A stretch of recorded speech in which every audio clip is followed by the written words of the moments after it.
اعوذ باللہ من الشیطان الرجیم بسم اللہ الرحمن الرحیم۔ السلام علیکم دوستو، ماجد خان بلو اسلامی چینل میں آپ کو خوش آمدید کہتا ہوں۔ پیارے دوستو، اس ویڈیو میں آپ کو روزہ کے متعلق معلومات دوں گا کہ الٹیاں کرنے سے یعنی قے کرنے سے روزے پر کچھ اثر پڑتا ہے یا نہیں۔ ہمارے عوام میں یہ بات مشہور ہے کہ الٹیاں یعنی قے کرنے سے روزہ ٹوٹ جاتا ہے، تو یہ بالکل غلط بات ہے۔ انہوں نے وضو کو روزے پر حمل کیا ہے، یعنی وضو کا قیاس روزے پر کیا ہے، تو قے کرنے سے وضو تو ٹوٹ جاتا ہے اگر منہ بھر کر ہو، لیکن روزے کے لیے چند حالتیں ہیں۔ قے کرنے کی پہلی حالت یہ ہے کہ قے خود بخود آئے اور منہ بھر کر نہ ہو، ایک صورت یہ ہے، تو اس سے روزے پر کچھ اثر نہیں پڑتا۔ قے خود بخود آئے، قصداً عمدن قے نہ کیا ہو، اور یہ الٹیاں منہ بھر کر بھی نہ ہو، تو اس سے روزے پر کچھ اثر نہیں پڑتا۔ ایک صورت یہ ہو گیا۔ دوسری صورت یہ ہے کہ قے منہ بھر کر آئے، یعنی زیادہ قے آئے، جسے کنٹرول کرنا مشکل ہو، اسے منہ بھر کر کہتے ہیں۔ منہ بھر کر قے آئے اور خود بخود آئے، یعنی قصداً عمدن نہ کیا ہو، تو اس سے بھی روزہ نہیں ٹوٹتا۔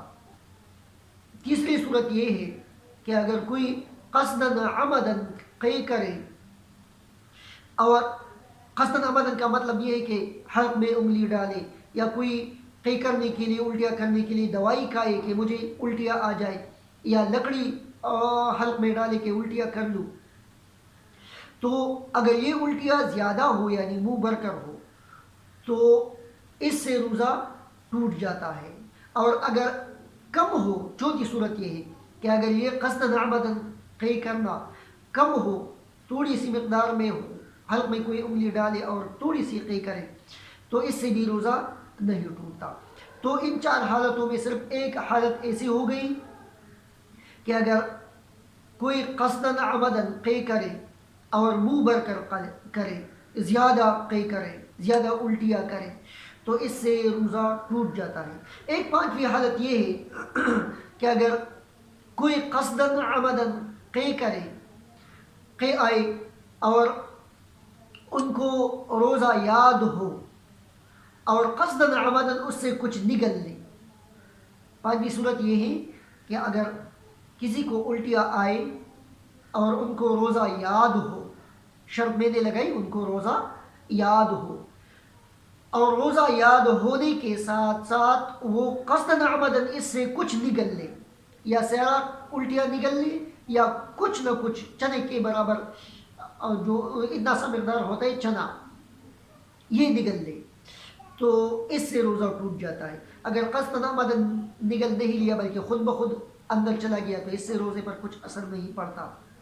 یا اگر روزہ یاد نہ ہو اور قصداً عمدن کچھ نگل لیا، تو اس سے بھی روزے پر کچھ اثر نہیں پڑتا۔ لہذا قے کرنے کی صورت میں یہ دو حالتیں ہیں جس سے روزے پر اثر پڑے گا اور روزہ فاسد ہو جائے گا، باقی کسی بھی حالت میں روزہ فاسد نہیں ہوتا۔ ایک حالت یہ ہے کہ کوئی خود بخود قصداً عمدن منہ بھر کر قے کرے، تو اس سے روزہ ٹوٹے گا، اور دوسری صورت یہ ہے کہ قے آئے، الٹیاں آئے کسی کو، وہ میٹنگ جس کو کہتے ہیں، یہ آئے اور اس سے تھوڑا نگل لے، لیکن روزہ یاد ہو اس کو، اور یہ نگلنا بھی قصداً عمدن ہو، خود بخود اندر نہ چلا جائے، تو اس سے روزہ ٹوٹ جاتے۔ تو یہ دو حالتیں ہیں، اس سے روزہ ٹوٹ جاتا ہے۔ باقی اگر کسی کو ڈکار آئے اور اس سے کانا منہ کو آ جائے، تو اگر یہ بھی قصداً عمدن نگل لیا، تو اس سے بھی روزہ پر اثر پڑے گا۔